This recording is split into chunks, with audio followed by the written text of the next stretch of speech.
Hello दोस्तों, नमस्कार। स्वागत है आपका हमारे चैनल में। आज बताने वाले हैं रामायण से जुड़े हुए रहस्य जिनको अभी तक दुनिया नहीं जानती है, जिनसे अभी तक भी दुनिया अनजान है। आपको बता दें कि रामायण का हिंदू धर्म में एक विशिष्ट स्थान है। मनुष्य जाति के जीवन और उनके कर्मों का विशेष प्रकार से रामायण में विवरण दिया गया है। इसमें भगवान राम और देवी सीता के जन्म एवं जीवन यात्रा का वर्णन है हमसे भी अधिकांश लोगों को रामायण की कहानी पता है, लेकिन इस महाकाव्य से जुड़े कुछ ऐसे भी रहस्य जिनके बारे में लोगों को जानकारी नहीं है। आज हम आपके सामने रामायण से जुड़े ऐसे ही 13 रहस्यों को उजागर कर रहे हैं। तो आपको बताएंगे कि रामायण के ऐसे कौन से रहस्य हैं। आपको बताएं, ऐसा माना जाता है कि मूल रामायण की रचना ऋषि वाल्मीकि द्वारा की गई थी, लेकिन अन्य संतों और वेद पंडितों जैसे तुलसीदास, संत एकनाथ इत्यादि ने भी इनके अन्य संस्करणों की रचना की है।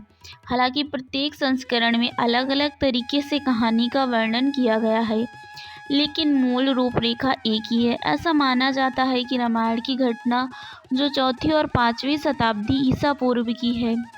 आपको बता दें कि रामायण के हर 1000 श्लोक के बाद आने वाले पहले अक्षर से गायत्री मंत्र बनता है। गायत्री मंत्र में 24 अक्षर होते हैं और वाल्मीकि रामायण में 24,000 श्लोक हैं। रामायण के हर 1000 श्लोक के बाद आने वाले पहले अक्षर से गायत्री मंत्र बनता है। यह मंत्र इस पवित्र महाकाव्य का सार है। गायत्री मंत्र को सर्वप्रथम ऋग्वेद में उल्लिखित किया गया है। राम और उनके भाइयों के अलावा राजा दशरथ की एक पुत्री के भी पिता थे। आपको बता दें, श्री राम के माता पिता एवं भाइयों के बारे में तो प्रायः सभी जानते हैं, लेकिन कुछ कम लोगों को यह मालूम है कि राम की एक बहन थी जिसका नाम शांता था। वे आयु में चारों भाइयों से काफ़ी बड़ी थी। उनकी माता कौशल्या थी। ऐसा मान्यता है कि एक बार अंग देश के राजा रोमपद और उनकी रानी वर्षणी अयोध्या आए। उनको कोई संतान नहीं थी। बातचीत के दौरान राजा दशरथ को जब यह बात मालूम हुई तो उन्होंने कहा, मैं अपनी बेटी शांता आपको संतान के रूप में दूंगा। यह सुनकर रोमपद और वर्षणी बहुत खुश हुए। उन्होंने बहुत स्नेह से उसका पालन पोषण किया और माता पिता के सभी कर्तव्य निभाए। एक दिन राजा रोमपद अपनी पुत्री से बातें कर रहे थे। उसी समय द्वार पर एक ब्राह्मण आए और उन्होंने राजा से प्रार्थना की कि वर्षा के दिनों में वो खेती की जुताई में राज दरबार की ओर से मदद प्रदान करें। राजा को यह सुनाई नहीं दिया और वे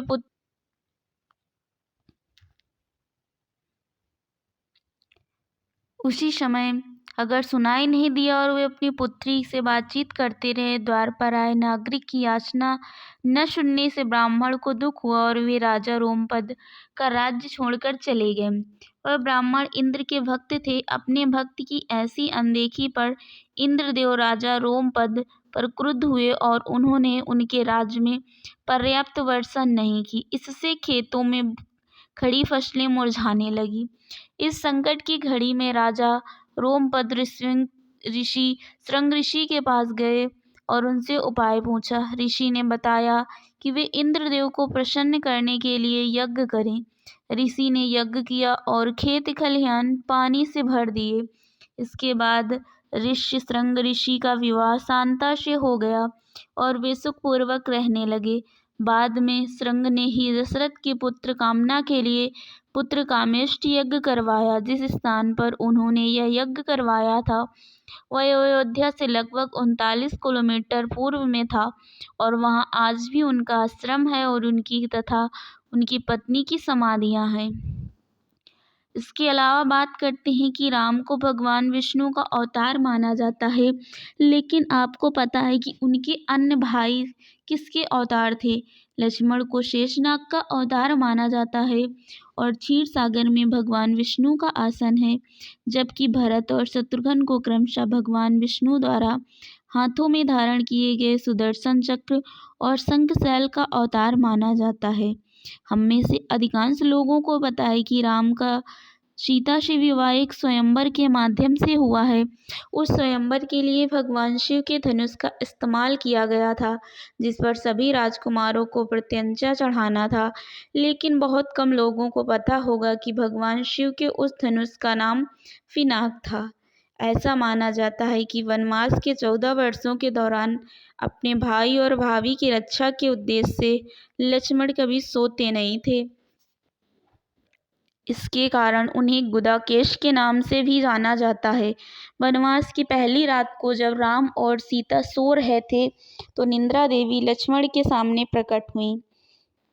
उस समय लक्ष्मण ने निद्रा देवी से अनुरोध किया कि उन्हें ऐसा वरदान दें कि वनवास के 14 वर्षों के दौरान उन्हें नींद न आए और वह अपने प्रिय भाई और भाभी की रक्षा कर सकें। निद्रा देवी इस बात पर प्रसन्न होकर बोली कि अगर कोई तुम्हारे बदले 14 वर्षों तक सोए तो तुम्हें यह वरदान प्राप्त हो सकता है। इसके बाद लक्ष्मण की सलाह पर निद्रा देवी लक्ष्मण की पत्नी और सीता की बहन उर्मिला के पास पहुंची। उर्मिला ने लक्ष्मण के बदले सोना स्वीकार कर लिया और पूरे 14 वर्षों तक सोती रहीं। अब बात कर लेते हैं और कौन सा रहस्य था।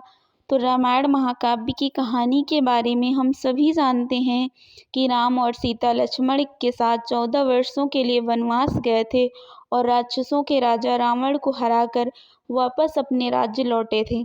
हम में से अधिकांश लोगों को पता है कि राम, लक्ष्मण और सीता ने कई साल वन में बिताए, लेकिन कुछ ही लोगों को उस वन के नाम की जानकारी होगी। उस वन का नाम दंडकारण्य था, जिसमें राम और सीता और लक्ष्मण ने अपना वनवास बिताया।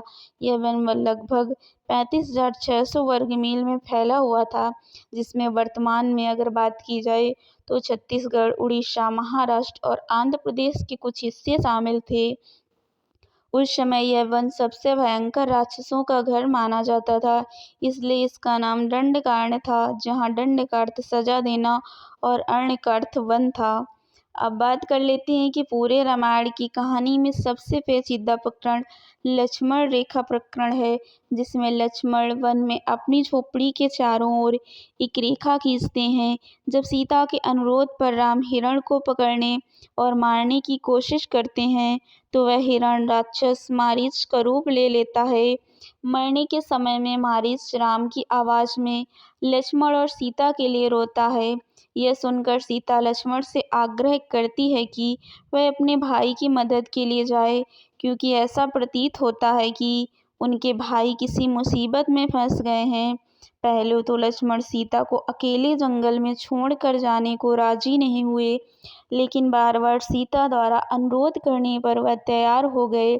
इसके बाद लक्ष्मण ने झोपड़ी के चारों ओर एक रेखा खींची और सीता से अनुरोध किया कि वह रेखा के अंदर ही रहें और